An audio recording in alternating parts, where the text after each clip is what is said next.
There's one passage from Dr. Sarno's book which I found particularly interesting the first time that I read it. And that's the part where he talked about how he himself used to have migraine headaches. And he learned to deal with this problem of the migraine headaches by doing the following. Whenever he would feel the onset of a migraine headache, he would start to go through different things that were happening in his life at the time, entirely unrelated to the migraine headache, that he might have been avoiding, maybe because they were too stressful, or maybe, it's just things that he didn't really want to face head on. And he discovered that by sort of systematically going through, taking a roll call of these kind of negative events in his life, that he could actually prevent the onset of the migraine headaches just by doing this. And so when I read that, I just thought it was the most incredible thing I had ever heard. For obvious reasons, that, who would have thought that you can actually control certain of your physical body processes using your mind in this way. And I just thought it was just the most incredible thing. And also, this particular description sort of laid out to me a very clear way for me to try to address my own back pain problems. There's actually one other passage from his book that is also very interesting, is that there was a lady who wrote a letter to him thanking him for having, shared this idea of how to solve the back pain with her. And there's one part where she said, "I want to thank you because what used to be sort of a very debilitating pain for me, I actually use it now as a guide to help me figure out what are the certain stressful issues in my life that perhaps I'm avoiding and I'm not facing. And now I know, because every time I feel the body pain, then I would immediately start to think about if there was something stressful in my life that I wasn't really facing." And this actually adds another dimension of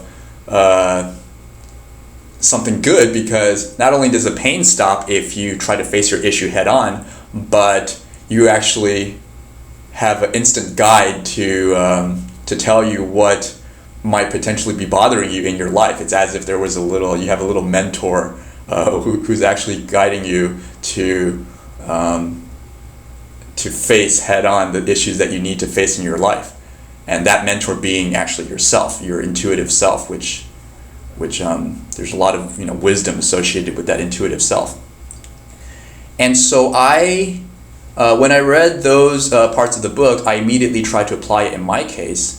And as I had mentioned in my first video, my 7-year back pain started around the same time that I was sitting for an important exam. And after reading Dr. Sarno's book, I remember there was one time when I was walking my dog in my neighborhood and thinking over what Dr. Sarno had said. And so I started thinking back 7 years to thinking what I might have been running away from. And I tried to be as concrete as possible. And this was another aha moment that I'm about to describe here, is that I was thinking about my exam, because it was very clear to me that it was somehow exam related. And I was thinking about what was it about the exam, because the exam was already over and it wasn't clear to me why I should still be feeling this pain 7 years after I had already taken the exam. And all of a sudden I recall being in the library studying for the exam, and all of a sudden I allowed myself to feel that what if I had not passed that exam? What if I had studied, and actually failed to achieve a passing score? What would I have felt if I had allowed that possibility to transpire? And all of a sudden I remember I got nervous again, just as I was nervous 7 years ago.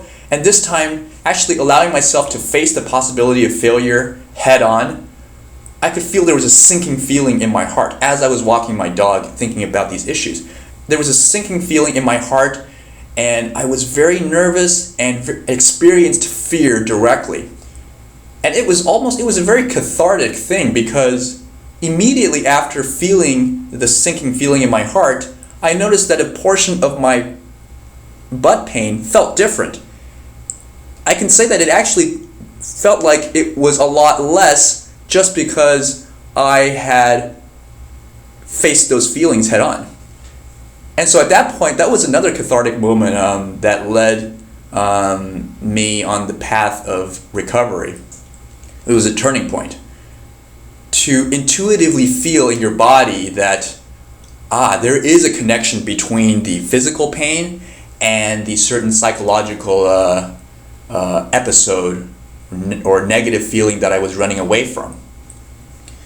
And once you acquire that sort of intuitive feeling of the connection, then I think for me that was the ultimate turning point in conquering the back pain. Because after that, every time I felt the pain coming on again, I would immediately do as Dr. Sarno did with his migraine example, and also his lady patient did with his with her own back example, was that I would immediately start to think, okay, is there anything in my life that I'm sort of running away from and not facing head on? And actually, invariably in my case, it would always be the issue of deadlines, because I'm the sort of person who gets very stressed about having to make certain deadlines, and I would always sort of push aside all of the fears and all of the anxiety I would have about not meeting the deadline in favor of just plowing head first through the assignment. And I'm actually pretty good about meeting my obligations, meeting my deadlines in this way, but they took a very severe toll on my body in that the suppressed anxieties would just show up as back pain, as butt pain, these kinds of things. And so yeah, eventually I learned to see. A lot of people asked me after I told them that I had solved my back pain, and I told them that it was stress related. A lot of people would ask me, okay, well, how is it possible that you don't have stress in your life anymore? Because there's always stressful issues that we all have to deal with. And my response to it now, after having gone through this process, is yes, we always have stressful issues in our life, but as Dr. Sarno says in his book, it's not the presence of the stressful issues, it's how we deal with the stressful issues that determines whether or not you will have the body pain. And in particular, if you're the kind of person who chooses to push the stress away and sort of sweep it under the rug, hoping that it will not surface, then you may be prone to these sort of bodily manifestations of pain that we're talking about here. Whereas if you have stressful issues, but you learn to sort of face them head on, and this is not an easy process because you have to be okay with experiencing potentially very negative emotions. For me, that would be, for example, feeling the sinking feeling in my heart when I faced the possibility of not passing my exam head on. And in his book, he actually gave a very good example of there was a patient who had been sexually molested when she was young and had sort of put that experience out of her mind and sort of plowed ahead with the rest of her life, trying to lead a normal life. But inevitably, she developed this sort of very, very bad, debilitating back pain. And it was only when she faced her previous negative molestation experience head on that I remember the way that she described it was as if she was crying, thinking about her negative experience, and it was as if there was like a zap or some kind of a connection that connected the tears that she was that were flowing with the back pain, such that every time she cried really hard, that would remove a portion of the back pain. And so this whole psychological process, this whole theory is just so incredible to me, and I actually took this idea and sort of applied it to other areas of my life now, in terms of I would try to face certain negative emotions head on, even if they were not causing body pain. And I think it's a very good habit to acquire in general, at least for myself, of learning not simply to just run away from my negative feelings and to face them head on.